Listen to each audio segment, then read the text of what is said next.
Om Tare Tu Tare Tu Re Soha. Om Tare Tu Tare Tu Re Soha. Om Tare Tu Tare Tu Re Soha. Om Tare Tu Tare. All right, well, welcome everyone. We are into the 8 verses of thought transformation, and today we'll be coming up on the 6th verse. So prior to opening that up, I always like to take a minute or two before we begin and see if anyone has any questions or any thoughts or any struggles or curiosities working with the 5th verse or any of the previous ones.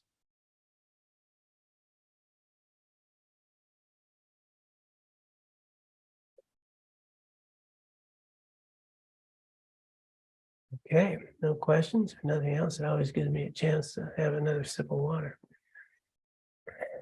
Well, let us get right to it. We'll be tapping into really where a bit of the discussion that we wrapped up with last week. When someone I have benefited and in whom I have placed great trust hurts me very badly, I will see that person as my supreme teacher. As usual, read the commentary and then we'll have a discussion. After helping someone, we usually expect at least a thank you in return, if not their help later on. Especially when we are close to someone, we tend to expect a lot from them. When instead of responding to us in the way that we would like, the other person, let me get that out of my way. The other person is inconsiderate or inflicts harm. We often react with hurt and anger. Our sense of disappointment and betrayal is so deep that we may ruminate on the situation for a long time and plan our retaliation, wanting that person to hurt as much as we do. Such thinking can be all-consuming as we alternate between feeling sorry for ourselves and indignant towards the other person. However, taking revenge does not eliminate our pain. It only masks it temporarily by giving us a false sense of power. The only way to free ourselves from pain and anger is through forgiveness. Forgiveness does not mean that we condone the other person's action. It simply means that we are tired of being hurt and angry and are releasing those emotions because they're making us miserable. To do this, we practice seeing the other person as our teacher of fortitude. He or she is like a rare gem because people who give us the opportunity to practice fortitude and forgiveness are rare. Also helpful when we feel pain due to the betrayal of trust is to reflect that in the past we have behaved in such ways towards others. Although it's unpleasant to admit to ourselves, it is true that we have not always been exemplars when it comes to treating others fairly or keeping our promises and commitments. Since we have acted in hurtful ways to others, why are we so surprised, incensed, or devastated when such behavior is done to us? It is wiser to accept the situation, forgive the other person, and work on making ourselves more reliable and trustworthy in the future so we avoid creating the karmic cost to receive such treatment ourselves.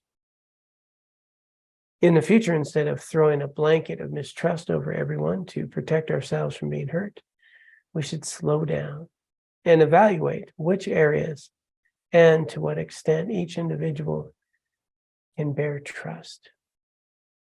We trust the pilot of a plane who is a stranger with our life when we board a plane, but we may not trust him to do our accounting. We may trust a friend to speak to us honestly, but not fix our car. One reason we experience pain from broken trust is that we mistakenly trusted people in areas where they cannot bear the trust, or perhaps we had expectations of them that they could not fulfill or never agreed to fulfill. In the future, it's wiser to get to know others better and not have so many unverified assumptions about how they will think or act. In addition, even when people make promises, circumstances change and they're unable to keep up or no longer want to. Human beings make mistakes and change their minds. Our expectations have to include space for these possibilities as well. Quite a bit there. First and foremost is something that is, something we talk about all the time, and I don't think we can talk about enough. The idea of forgiving someone is really giving ourselves permission to stop suffering. The first point being made is we don't condone the behavior. Acceptance has nothing to do with approval. But we're giving ourselves permission to stop carrying that pain and the suffering. And we're really allowing a process to free ourselves. So forgiving others is really giving ourselves the opportunity to be free. As common sense as that may sound, we may find it very difficult to forgive somebody. And, really just let that resentment just become a part of our life. And so here is a practice where we have to think about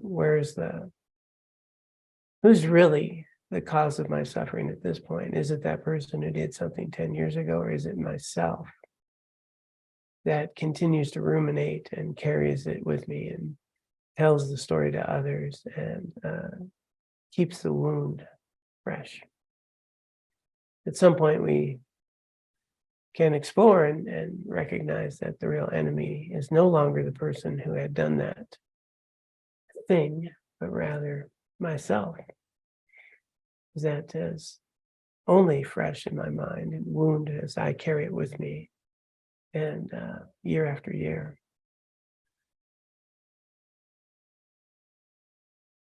Easier said than done, though, right? But it's the key point in mind training to start to explore, who's the real enemy here? And as pointed out a little later in the discussion, this person is actually offering us an opportunity for wisdom, for fortitude, for inner growth and understanding. Also, quite a bit was talked about in terms of skillful interactions with others and how we engage with them. So the question here is, are there some people in your lives that you have difficulty forgiving? And if so, why? Follow-up question is, don't you deserve to stop suffering?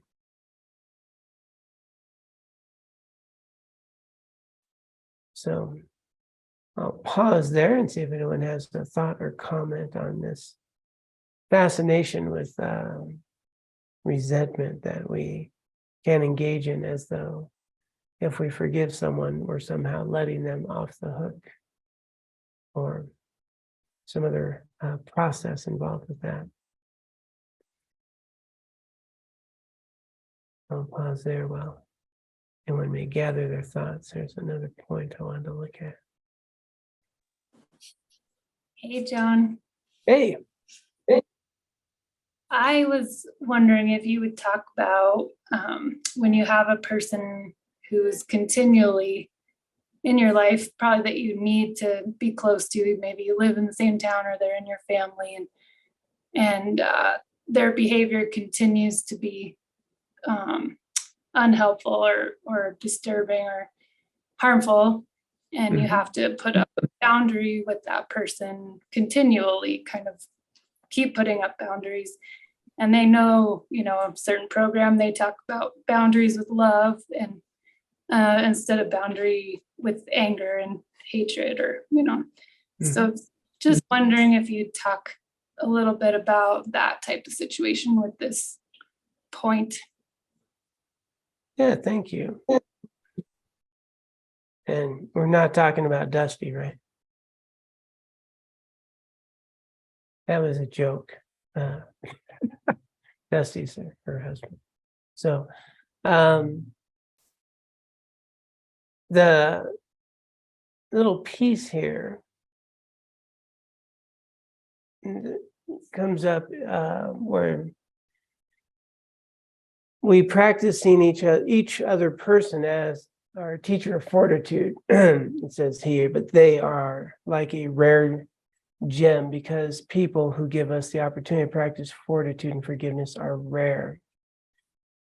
And what you're highlighting there is just how rare this person is. For example, everybody else in your town, you're not having that issue with, right? There's this one person that we have to interact with, that we have to have boundaries with, that will challenge our boundaries. And, they're the sandpaper that gets to mold our rough wood.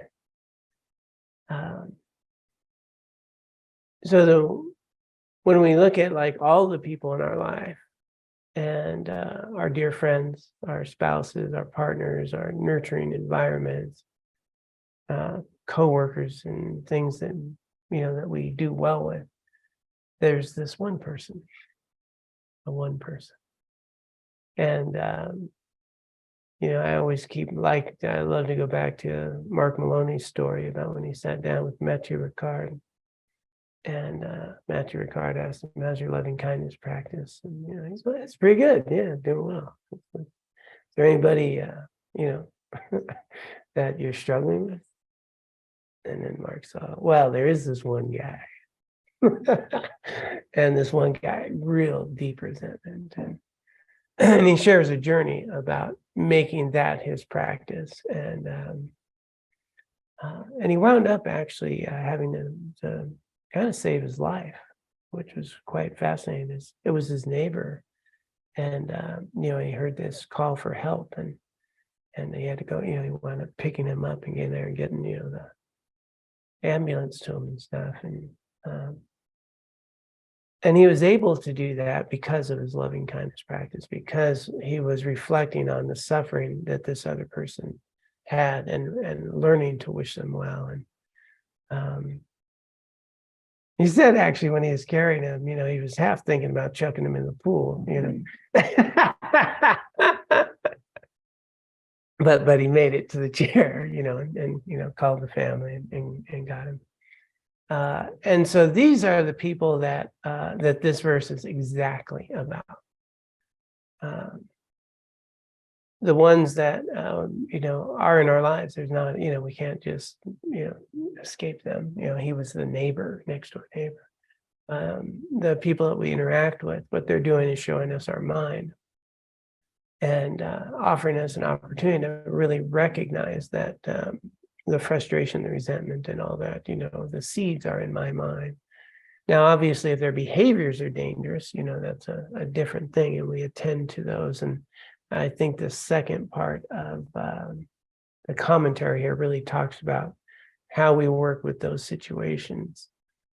But whether it's Jetsuma Tenzin-Palmo, Matthew Ricard, these myriad of teachers, really see this person as much more valuable to us than our nurturing friends. As a matter of fact, Jetsuma Tenzin-Palmo said, those people that like you, they're not so helpful. Your real precious teacher is that one that's under your skin. So for me, when I have had this opportunity, is I do spend some time specifically focusing on that person, focusing on the struggles that I know that they have. And if I don't know those that well, I'll imagine what they have on, people who are struggling and engaged in malicious behaviors and so forth. Have they ever had happiness? Do they have any peace? Are they in constant struggle and turmoil? And that softens me. I reflect on, when have they had any peace or happiness, and remembering, the practice that we have, just like me, where they're trying to find their way, but they haven't had the support I've had. They haven't had the nurturing environment I've had. So the opportunity for me to work with these people is to recognize a couple approaches. One is softening with that loving kindness and compassion. And then the other one that I'll apply often is purification. That, as I'm feeling and experiencing the tension and the agitation within me, and not reacting to it, and skillfully, as best I can, setting the boundary or working with them if I need to, as a purification practice for the benefit of all sentient beings, taking this on so that I can be more helpful and dedicating that. So there's an opportunity there for purification. Again, if we remember how karma works, and again, there's a piece in this that we'll get to, is that we've created the karmic imprints that give rise to the agitation, not that person. They didn't do that. We did that. And so that agitation that's arising, it is resultant karma. It's happened. So if I respond more skillfully, I'm not creating karmic imprints to have that agitation in the future when I'm with people like that. So that was a point that was made towards the end of the commentary there is as I respond more skillfully, what I'm not doing is creating the karmic imprints to have this kind of struggle in the future. So these points here, if we recognize, can I spend some time recognizing their own struggle, recognizing samsara? These people are, coming from their own confusion and the suffering that they're enduring. Then I have compassion. If I can move towards loving kindness, wishing them well, that they can engage in virtue and have some better circumstance, that's wonderful. And then the purification rising that as I'm experiencing these struggles, fears, insecurities, agitations, that they're being released in this process. And if I can engage skillfully, I have an opportunity to plant different seeds and to purify the ones that have given rise to the current struggle. That's 3 or 4 steps. Pick one. And hopefully, you'll find that somewhat helpful. Yes. I'll just share, when I think about this, I can think of a few people where I noticed that sort of this low-level resentment had been there for a while, or sort of been underground a little bit, under the radar. And it really, this verse has been so helpful to just shine a light. But I notice how if I don't intentionally shine a light on it, how it can just go on. It can be just this low-level habit. So I have found this verse to be very useful in these situations. Or many, but I've noticed that I've really had to be like direct with it in these situations. It's been very helpful. Thanks. Yeah. So the good point is, unless we have those precious teachers show up, we can think we're doing pretty good. I don't think they're so rare.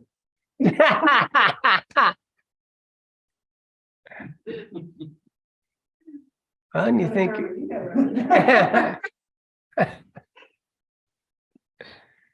yeah, you gotta put the big context up, how many people that, just stop at a stoplight, I mean, it's pretty good. How cooperatively we live together. How people will say hello and how are you doing? How many people open the door, you know? And then, yeah, then we got the ones who don't. Yeah.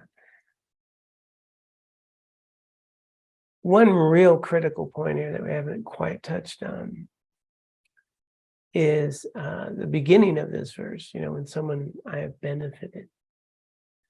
That's the tricky piece there. When so much of the depth of this verse comes around people that we have helped in some way.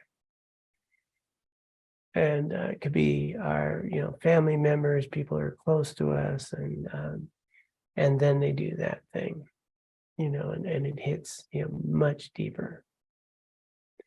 And so at the heart of this particular verse is, you know, recognizing that when I am benefiting others, am I really doing it for them or for me? Am I keeping score in some way? Am I offering my kindness and my help for free? Or is there expectation? And that is sneaky and subtle. I can often think I'm offering it for free until that person does that thing. And then that's after all I've done for you. You know, that transactional mind of scorekeeping is the cause of an incredible amount of suffering in life. And so Father Boyle, right? Father Boyle, they asked him, you know, aren't you afraid that, you know, they'll take advantage of you? And, you know, he works with all the criminals and people on parole and gang members out in LA. And he says, no, they can't take advantage of me. I give them my advantage. I give it away. I give my advantage away. Can't take it from me. I give it freely. And, you know, that mind is what's being talked about here. And then it also talks about giving it skillfully, right? Then, you know, there are certain people that are not capable of, you know, having trust in certain areas and being skillful about that. But the real pain, I mean, and I think many of us can really relate to, whether it was a romantic partner or a family member or a dear friend, you know, and then they did that thing. I think it was it last week that we had that story time? Yeah. Close friend and the pain that happens.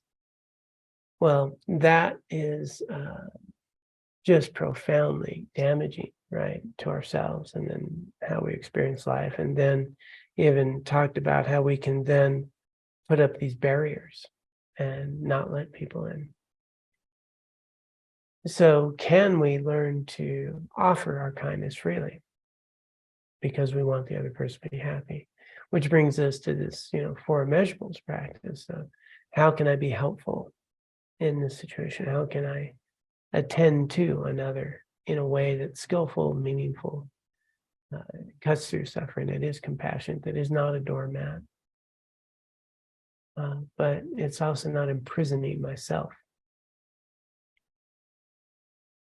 So starting point is always with all of these teachings is recognizing that everyone is just like me. They're trapped in a prison of samsara. They have their own confusion and struggles, and based on their conditioning and their quest for happiness and seeking to avoid suffering just like me, they engage in behaviors and activities that can be incredibly harmful and malicious, or kind, or mostly in between. And all of which is creating you know, the conditioning of more entrapment with the 8 worldly concerns and so forth. And so if I recognize that, then I'm attending to another, understanding their affliction, just as I would with someone who has cancer. And then it's a lot more, it allows more capacity to extend oneself in a way that's meaningful when I see someone in that way. And then offer, you know, without keeping score. my help, my kindness, whatever I can. But the transactional mind, and yet Tenzin Pridarshi talks about that transactional mind. It's pretty tricky. We do a lot of things for people we like. We don't do some things for people we don't like, and then we want some people we don't like to fail, and then we have ill will, and this whole mind, which is the cause of this whole conditioned treadmill. So I'll pause there, see if anyone else has some thoughts popping up with this.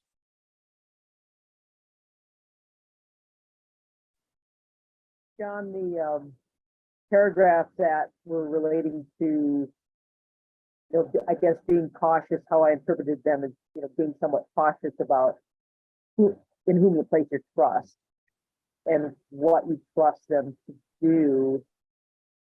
For some reason, that struck me as a little bit curious, and I'm not sure why, other than I felt sort of maybe a sense of mistrust arising in myself, a sense of caution, I guess, which is pragmatic, but at the same time, it just seems, I guess I didn't expect that. I didn't expect that Lama to say that. Right. And that's this confusion, I think, that happens quite easily, because we're here to love everybody, to extend it, with equanimity, and but it does not say eliminate wise discernment. And so recognizing that different people are different capacities, and adapting to who we are with, in which way is healthy and skillful for us, given where we're at, which is going to require that skillfulness. But as you rightfully point out, it can be, we can go one way or the other pretty easily, be too guarded, too untrusting, or be too open. And so that's where this journey of life, where our teachers get to kind of help shape us in that capacity. And the other side of that is, sometimes we're doing detriment to the other by putting things on them that they're not capable of carrying. That if it's an interesting way that they phrase it, then they're not capable of carrying that trust. And but it's a live and learn thing, right? We're going to bump in and have some difficult, very sometimes even traumatic things happen.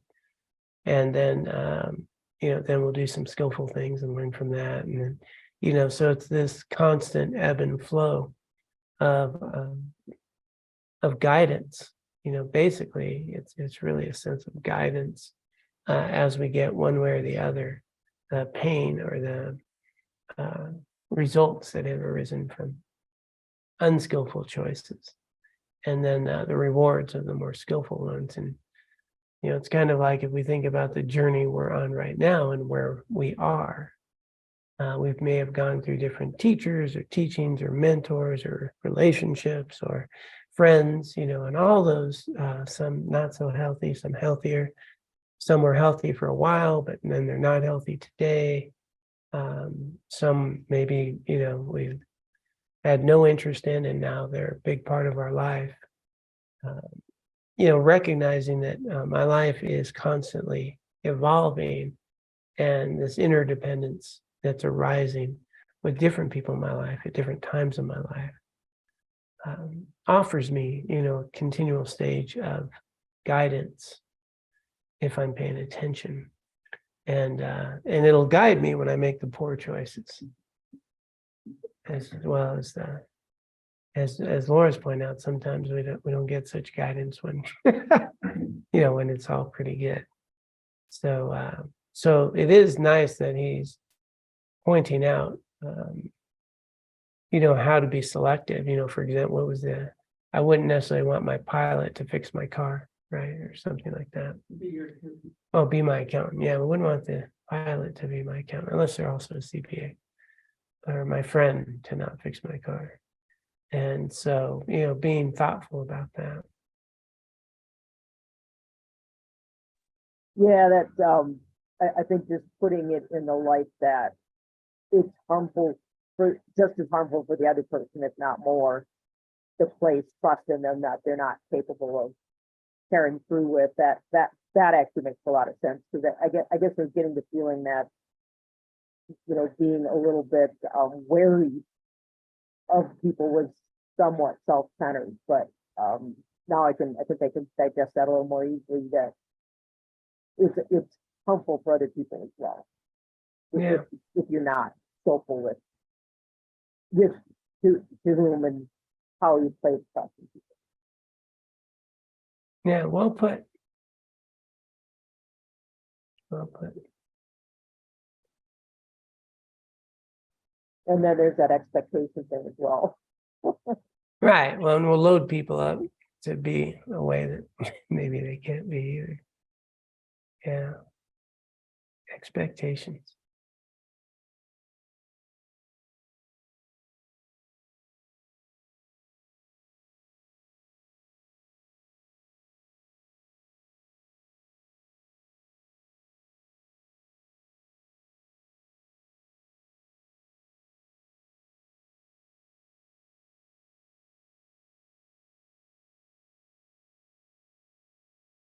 This will show up in very subtle ways too. You know, who's always doing the dishes at home?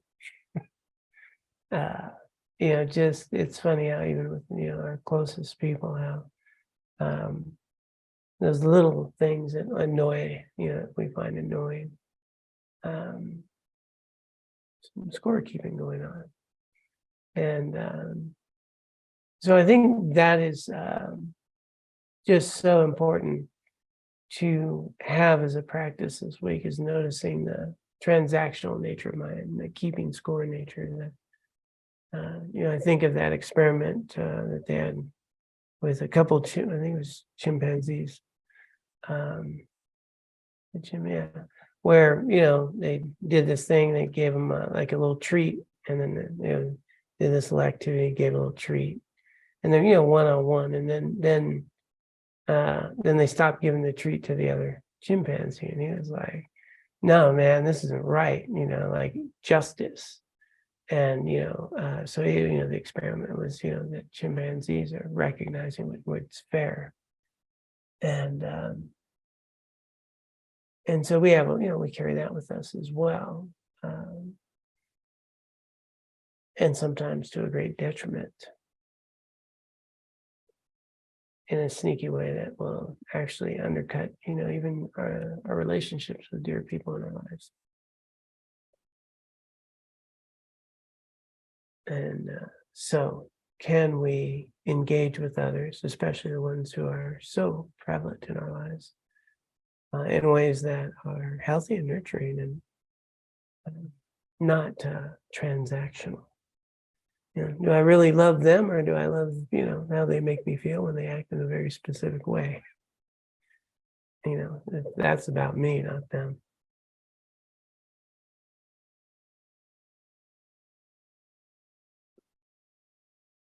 And then I think it's also worth looking at, you know, any resentment we might be carrying from some time. It might be an opportunity to give yourself permission to heal, to forgive. But ongoing, this verse is about watching the transactional nature of the mind and all the pain that comes with it. The other thing that this commentary points out that I think is so valuable is looking at our own behavior in the past, which is not the default. You know, we're always thinking about the other person and hurt, you know, so this has been really helpful for me. And I could always stand to do more of that. Mm-hmm. You know, it's just to look more to my own behavior, but focus on outward. So I appreciate that part of the commentary. Oh, yeah. John, I was wondering if you could talk just a little bit about how fear and anger can often happen in response to situations like this, and how to practice when some of the anger is hard to separate from maybe having experienced aggression, or maybe the experience of being with the person and feeling afraid or feeling threatened? But first and foremost, it is so important to honor the emotions and feelings that arise, right? Many of us have survived, trauma. We've survived dangerous situations. We've survived dangerous people, and then we all have these protective measures that we've cultivated along the way. So, this idea that I shouldn't have them, is I think detrimental. Have these feelings arise. But once they arise, then it's the skillful method of, navigating how to respond in a healthier way. And, fear, I always check fear as false evidence appearing real. Okay, am I really in a dangerous situation? Is this fear that arising, legitimate? And, and it might be. Often it's not. Right. Often it's exaggerated. It's arising disproportionate in a way to what's happening. So we're in this refractory period. And so, but it is, if I recognize, coming from a sense of self-preservation, right? So not that it is trying to harm me, it's trying to protect me. But in all cases, whether it's, the fear giving rise to anger, the triggered emotional states that are what we call a refractory period, where they've overtaken, my experience and have limited my capacity to respond.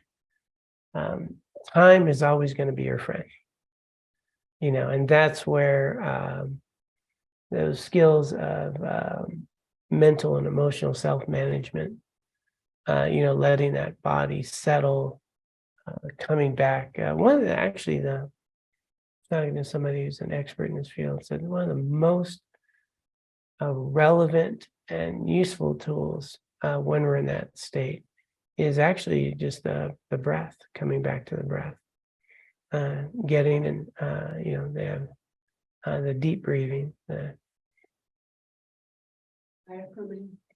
I can pronounce that. Diaphragmatic. I was sitting here going, Laura's looking at me. He's trying to figure out how to pronounce that.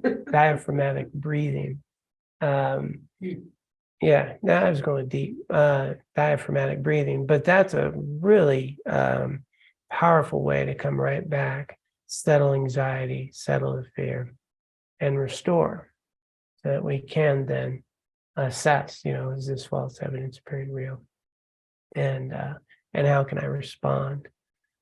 But when we're in those elevated emotional states, it's really hard to respond, very well. So it's very important to settle. And then also just, the grounding, the feeling the body, feeling the ground, letting things settle back down. And if we need to take a walk, move for a moment, get out of that. But what we don't want to get in the trap of is thinking, I shouldn't feel like this. That's not very helpful.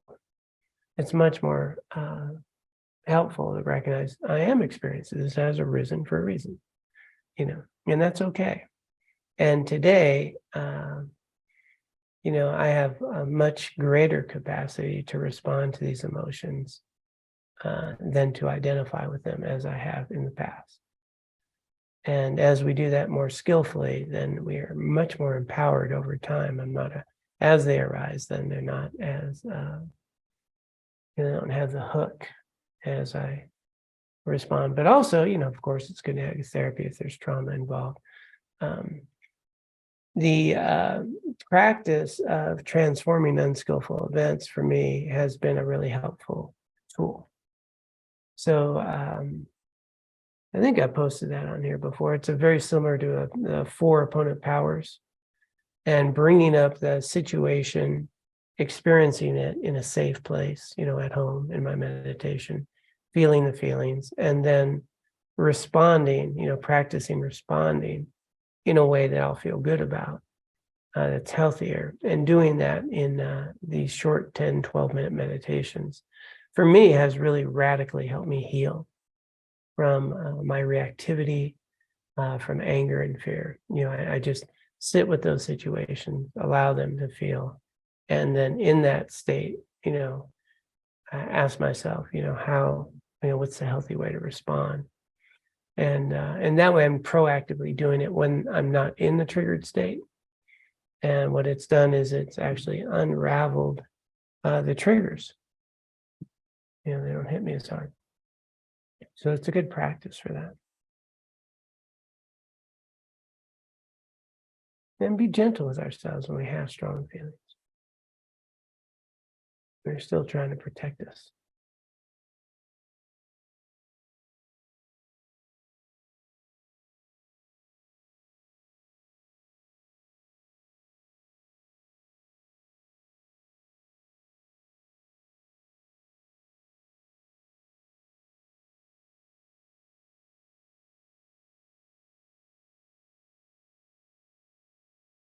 So anything else jumping out from the text? I was trying to think what I was going. There's quite a bit there. I'm just going to scan here. So Laura brought up how, we have our past actions and what we've done in this section. The skillful choices that we can make with the people that we interact with. But also here, it's pointing out that with karma, the results that are arising are from previous actions. And I think for me, that's just my go-to, it's just my go-to. I get to purify this nonsense I've done. And what I'm doing now is creating my future. So responding is pretty helpful. And then in the future, instead of throwing a blanket of mistrust over everyone to protect ourselves from being hurt, slow down, evaluate which areas and to what extent each individual can bear trust, which they can hold.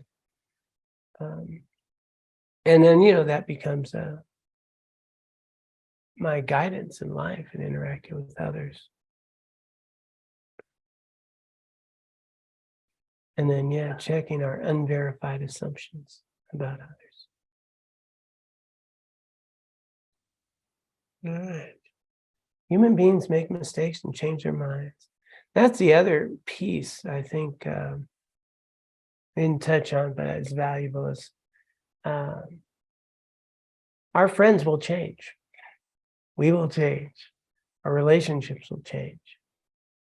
And we can fall into the idea that they're not going to change, right? My friends aren't going to change, and this is what friendship's about, and then they do, and I've changed, and they've changed, and so recognizing that process, and sometimes people grow apart, sometimes people go through struggles in their life later, and so they don't have the capacity they once had.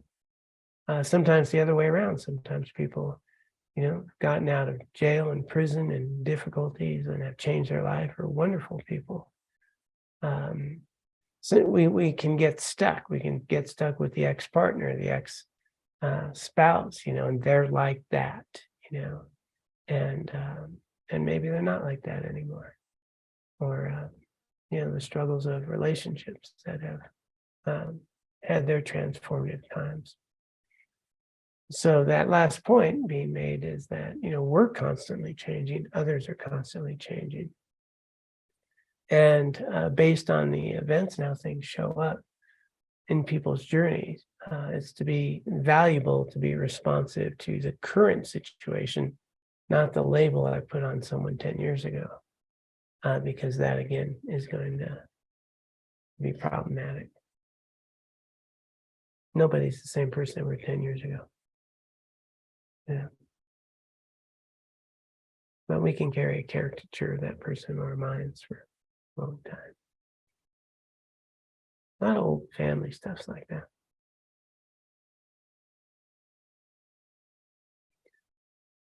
So as we get closing here is all of these verses. So the first 7, are about bodhicitta. They're about compassion. They're about cutting through this key source of our mental, emotional struggles and suffering. That's this self-cherishing, grasping to oneself in a way I don't exist, in a way that's not healthy for me or others. And so they're just cutting through that and seeing where my grasping, where my self-cherishing is actually, rather than helping me, is actually the real poison to allowing me to be free, to engage in this life and grow in ways that are more accurate, meaningful with myself and others. So they're just pointing those out. And so the first 7 will go throughout. The 8th is wisdom. It's so compassion, wisdom, the complete path here. But these first 7 are really showing us our teachers and how that self-centered grasping in an unhealthy, unrealistic way undermines the very happiness that we're seeking. And with that wisdom, the offering is to start recognizing that the people, places, things in our events are all opportunities to be our teachers. Unfortunately, I don't know about you, but I can be pretty thick-headed, and I need the teachers who are going to hit me with a baseball bat to change. And I'm not so skillful at learning from the kind people in my life. And so the opportunity here is to learn from both. But this specific verse is really the takeaway, is to watch our transactional mind and see how that undermines the very happiness you seek in your life and the quality of your friendships and relationships. Well, let us go ahead and dedicate all the merit that we have cultivated from our time together and throughout our lives for the benefit of others and for our continued spiritual growth. And I'll pop that up on the screen. So I like to always just take a moment and think about all those all around the world that are engaging in virtue and acting in compassion of all different types of religions and spiritual paths. Add them into our collective energy here, cultivating our hearts and minds as well, and let us dedicate this collective merit for the benefit of all sentient beings, that they may be free of suffering and that we may use merit and wisdom cultivated to purify our own minds and engage in a path that is beneficial for us to awaken so we can be of ultimate benefit to others.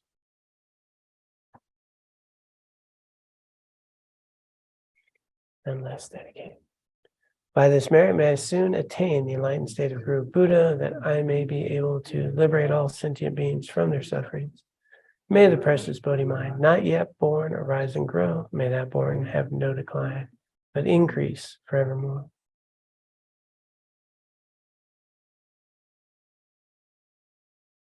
Om Tare Tu Tare Tu Re Soha. Om Tare Tu Tare Tu Re Soha. Om Tare Tu Tare Tu Re Soha. Om Tare Tu Tare Tu Re Soha.